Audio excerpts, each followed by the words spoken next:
Hi third graders, this is Mrs. Kerner. Just doing a really quick video for you on the website you are going to be doing for your producers, consumers, and decomposers activity.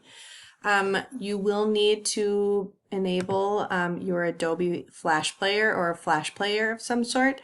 You should be able to, when you click on the website and this pops up, you should be able to click right onto that puzzle piece, and then you should allow it, and that will allow it to run.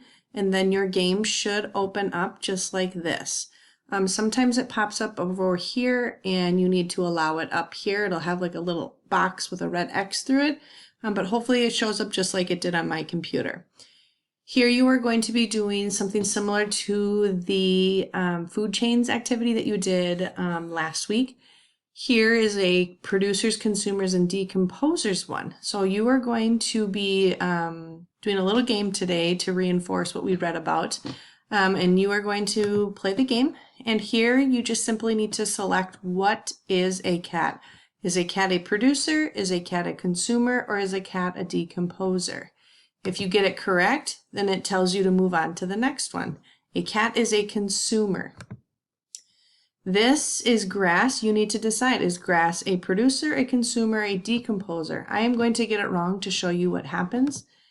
A consumer is not the correct answer. It blocks it off for you, so you know that your choices are either going to be a producer or a decomposer.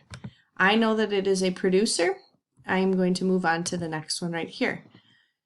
Here we have a cow. A cow is either a producer, a consumer, or a decomposer. It is a consumer. You are going to go through and you are just going to play this game, but you do need to enable the Adobe Flash Player so that your computer or tablet, whatever you're playing on, does work correctly and you are allowed to play the game.